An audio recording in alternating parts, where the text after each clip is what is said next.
Olá, amigos, bem-vindos a mais esta edição do programa Sustentabilidade. Hoje falando com a fonoaudióloga Cláudia Lopes Carvalho, que vai discorrer sobre um tema muito importante para a sociedade, sempre: o envelhecimento ativo para as pessoas com deficiência intelectual. O Brasil é um país que tem as pessoas envelhecendo e as pessoas com deficiência também. Cláudia, muito obrigado por nos receber, viu? Muitíssimo obrigada, Roberto. É um prazer estar aqui nesse programa. Eu espero poder contribuir com um tema que tem sido minha grande paixão nesses últimos 10 anos. Legal. Me diz uma coisa. Bom, primeiro, eu gostaria de definir o que é deficiência intelectual, talvez para o nosso público, para nós nortearmos o início do nosso papo. Sim. Deficiência intelectual, ele é um termo abrangente que inclui uma desabilidade em competências específicas. Então, deficiência intelectual, falando de maneira bem sintetizada, significa um prejuízo ou uma dificuldade em habilidades como processamento da informação, comunicação, o desenvolvimento de atividades do dia a dia, rotina de vida diária, isso se comparado com pessoas sem deficiência intelectual. Então, a deficiência intelectual, ela engloba estes prejuízos nessas habilidades cognitivas de extrema importância para o dia a dia das pessoas, independente se ele tem diagnóstico de deficiência intelectual ou não, deficiência intelectual vai sempre vir acompanhada desse rebaixamento nestas habilidades esperadas. Perfeito. E o diagnóstico, existem alguns tipos de doenças que se encaixam nesse diapasão, digamos assim? Sim.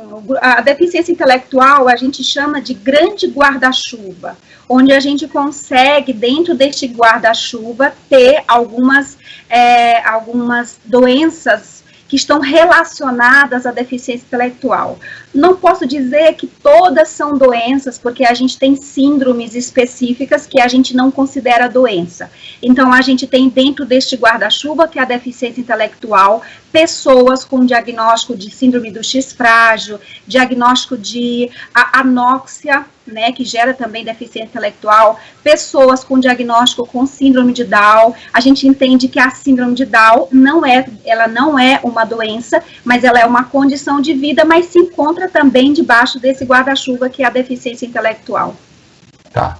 E o teu trabalho de essa estimulação cognitiva, seria isto? Dessas pessoas, quer dizer, como desenvolver ou como inseri-las melhor na terceira idade? Seria esse o seu trabalho?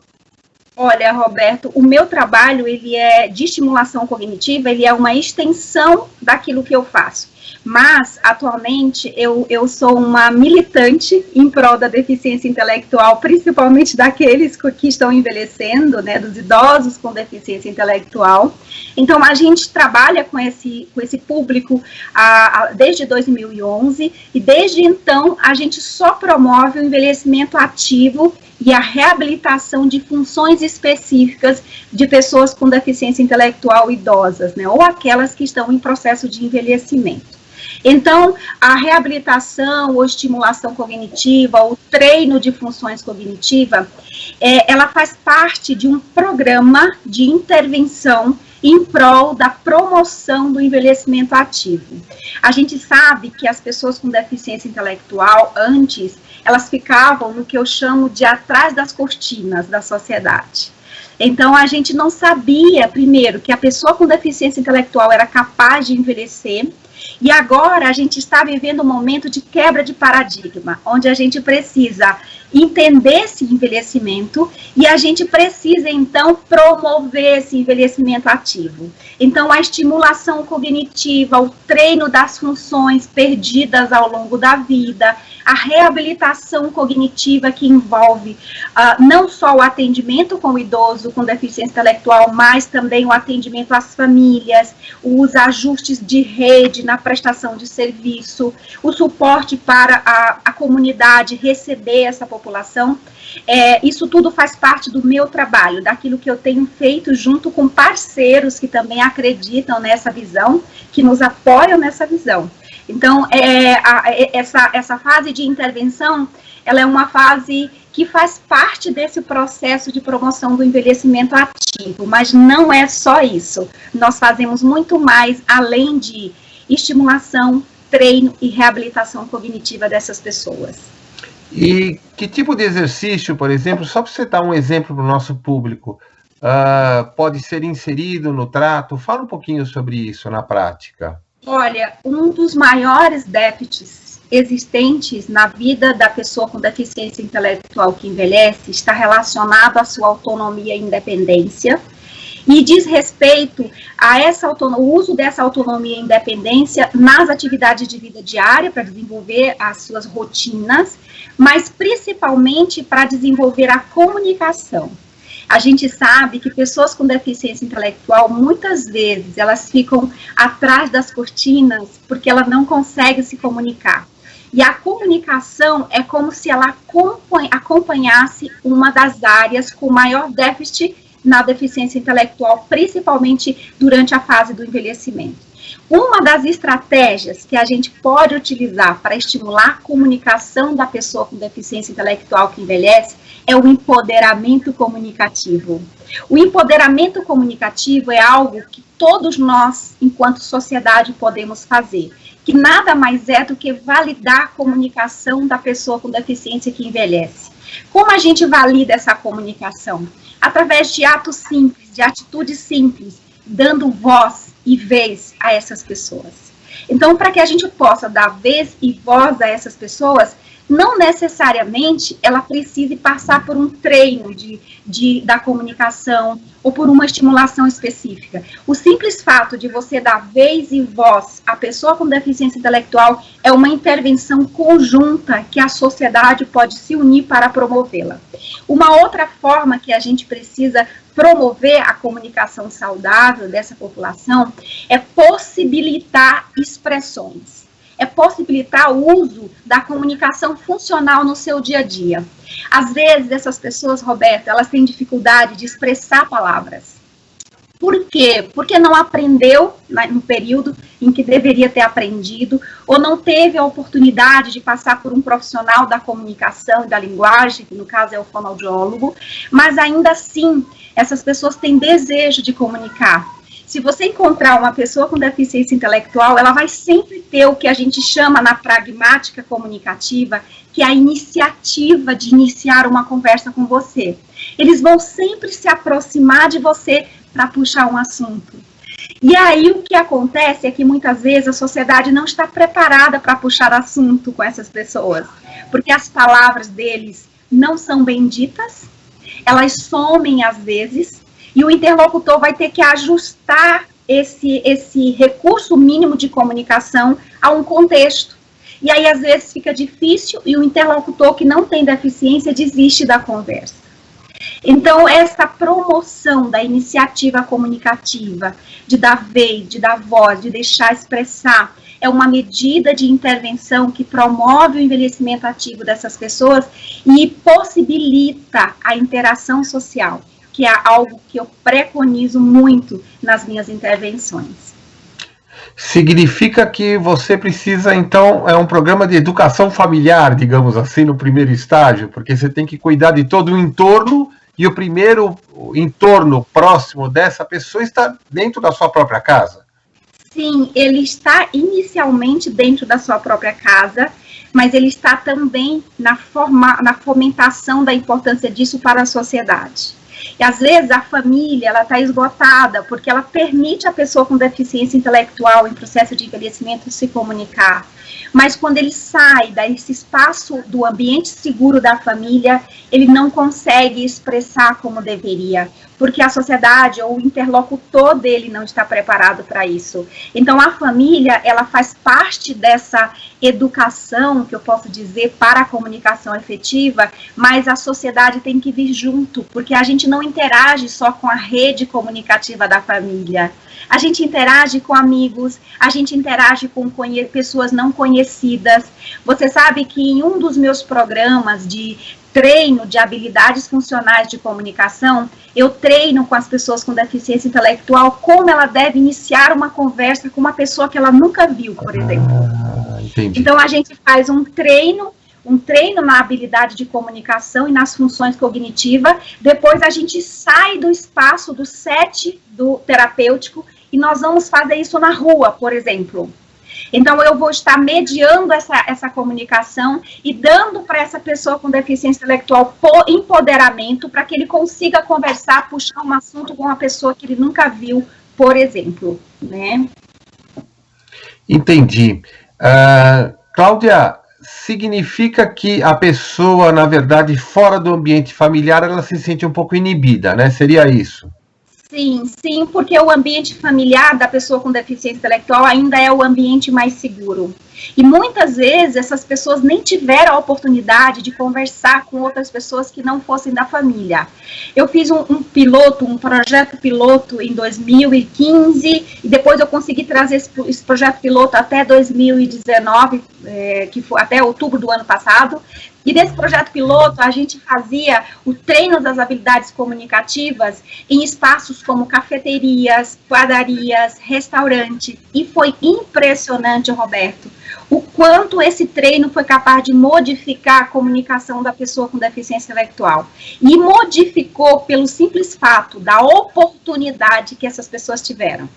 Então, a oportunidade, muitas vezes, é uma limitação para a pessoa com deficiência intelectual apresentar uma comunicação efetiva na fase do envelhecimento. Eu vi uma cafeteria que estava operando somente com pessoas com síndrome de Down, se não me engano. Você estava envolvida nesse trabalho? Nesse trabalho diretamente não, mas algumas pessoas que estão nessa cafeteria são cliente nossa do Ambulatório de Envelhecimento e Síndrome de Down, onde participo como pesquisadora lá do Instituto de Psiquiatria do Hospital das Clínicas, no Hospital das Clínicas. Essas pessoas, algumas estão na fase adulta, bem ativa. No entanto, a gente tem alguns que estão, sim, numa fase de envelhecimento precoce, né, porque a síndrome de Down apresenta esse perfil de saúde de envelhecimento precoce, né. Então, essa cafeteria aqui em São Paulo é uma cafeteria bem badalada, muito bem conhecida, sim, e super valorizada. Pode falar o nome, que eu não falei porque me fugiu o nome. Você lembra? Se chama Cafés Especiais, né? Isso. Café especial. Então, dentro desse grupo de café especial, na verdade, ela funciona como um modelo de franquia. Já existe esse movimento social fora do Brasil, e aqui em São Paulo a gente tem, então, um representante desse movimento social aqui através dessa cafeteria. E além dessas cafeterias, a gente tem agora, na Síndrome de Down, que é um movimento de chefe de cozinha. Então, a gente tem vários programas de chefe, de capacitação, para que as pessoas com deficiência ou com síndrome de Down se tornem chefes chefe na área de gastronomia. Isso é um avanço muito grande quando a gente pensa em promoção de envelhecimento ativo. E vocês não estão precisando de piloto de prova para experimentar os pratos? Olha, sinceramente, eu acredito que eu também seria a primeira a me candidatar se eu tiver a oportunidade. Te levo, viu, Roberto? Tá bom. Olha, estou gravando isso. Hein? Te levo. A gente pode, sim, procurar uma vaguinha dessa para a gente participar do teste. Eu gostaria agora que você falasse um pouquinho, porque eu estou sabendo que você está preparando um curso numa faculdade. Fala um pouquinho dessa experiência e desses objetivos. Sim, querido. Hoje nós temos o privilégio, né, de inaugurar o primeiro curso de pós-graduação Lato Sensu, aprovado pelo MEC, em envelhecimento ativo da pessoa com deficiência intelectual e autismo. Você sabe que esse curso, ele é um sonho para todos nós. Ele é um sonho que se concretiza porque há 10 anos atrás, por exemplo, aqui em São Paulo, a gente trabalhava no departamento de envelhecimento e a nossa maior preocupação era o que a literatura científica diz sobre esse envelhecimento. Então, vamos ajustar os conceitos teóricos. E durante muitos anos nós ficamos fazendo isso numa instituição que eu trabalhei no setor de envelhecimento durante muitos anos. E agora, com a chegada deste curso, nada mais é do que a concretização de um avanço importante na área de educação, educação de formação de profissionais para atuar com pessoas com deficiência intelectual e autismo. Então, ele é um curso pioneiro no Brasil, o primeiro curso com esta temática, e que vai ser iniciado agora, dia 5 de setembro. Então, nós estamos na última semana de inscrições para este curso. Que legal! E vai ser, obviamente, à distância, né? E quem que vai... Qual que é a plataforma? Fala um pouco disso, faz o seu merchan aí, à vontade.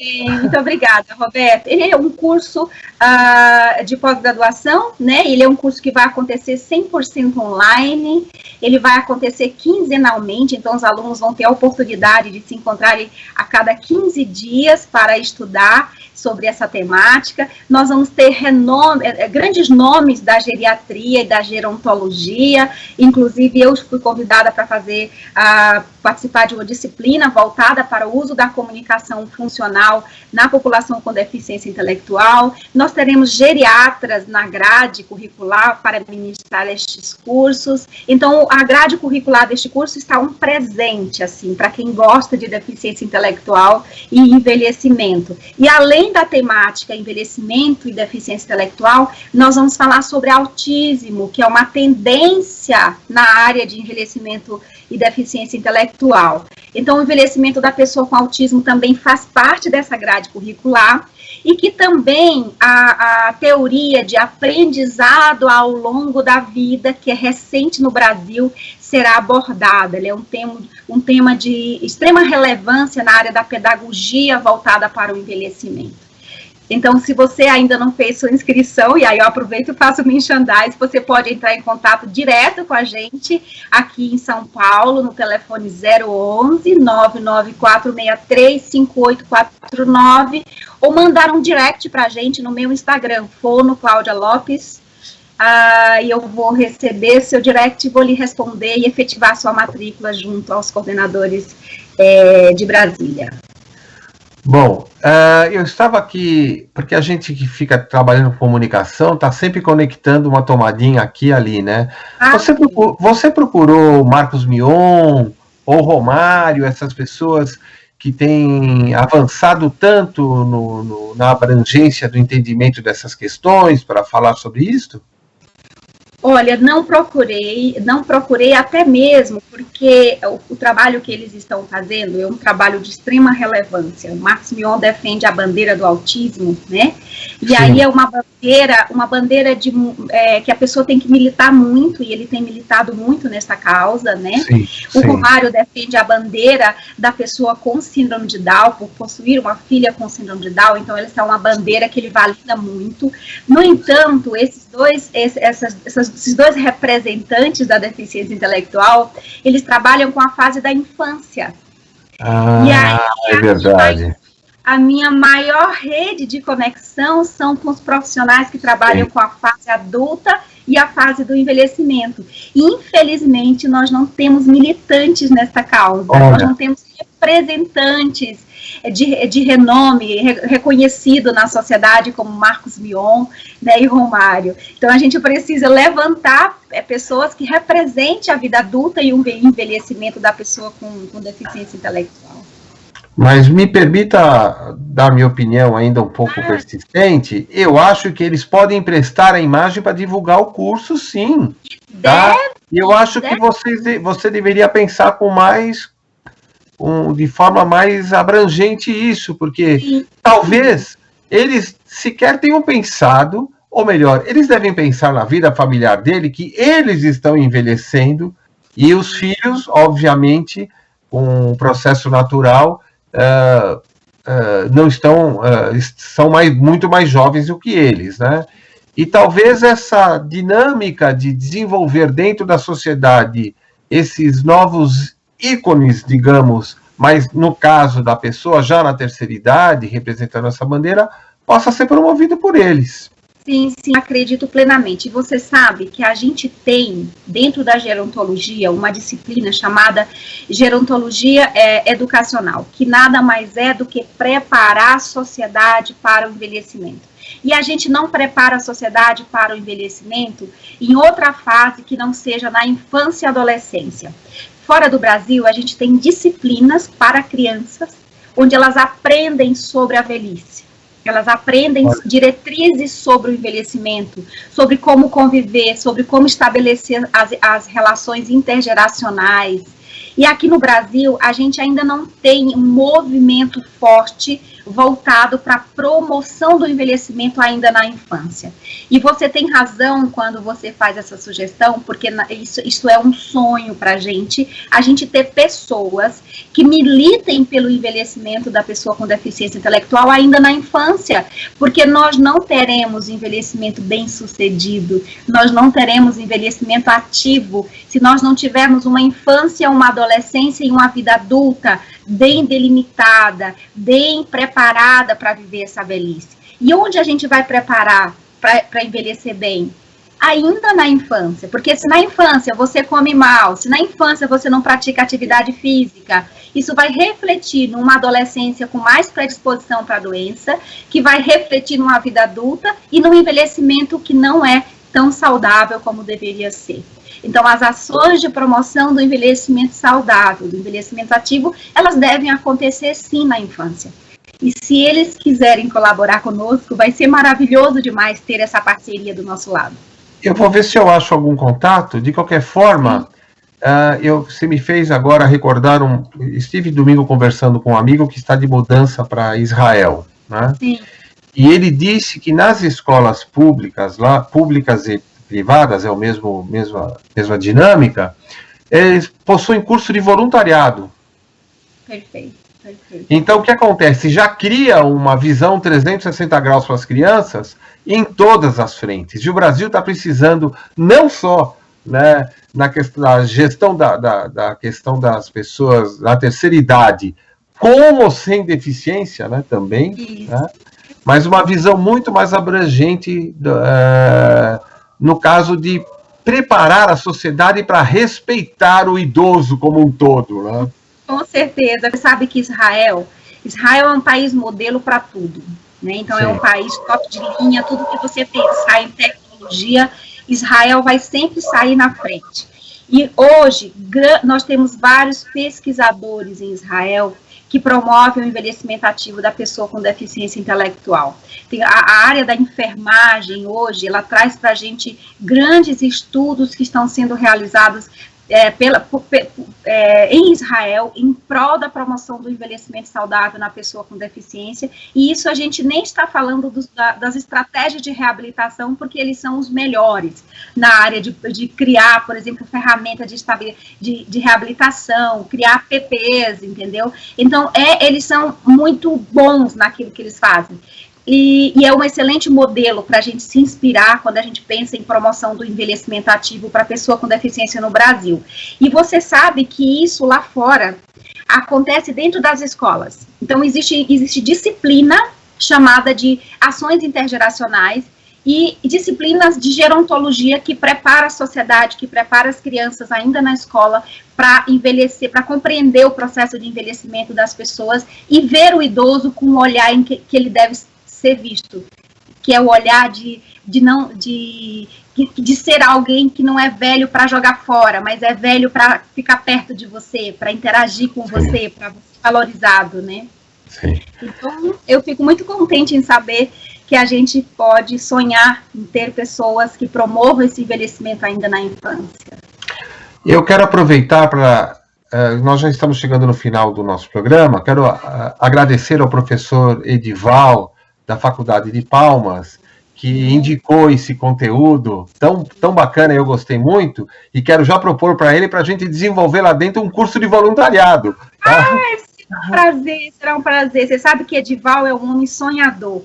E a gente se conhece há muito pouco tempo, mas esse tempo que a gente se conhece é o suficiente para a gente se identificar enquanto uma pessoa sonhadora, uma pessoa que tem visão, né, de futuro. Então, eu acredito que nós teremos grandes projetos que serão desenvolvidos com esse olhar, um olhar de inclusão, um olhar de promoção da saúde, né? Então, eu acredito que nós teremos boas surpresas aí pela frente. Cláudia, muito obrigado, adorei, tá? Você já está convidada para mais no final do ano retornar para contar um pouquinho como é que está sendo esse envolvimento, e eu te agradeço muito. E até breve. Eu que agradeço a oportunidade, um abraço, bom descanso. E encerramos aqui mais uma edição do programa Sustentabilidade, sempre com o olhar da responsabilidade social e da sustentabilidade, falando para todo mundo de temas muito importantes no Brasil e em todas as nações. Um abraço e até breve.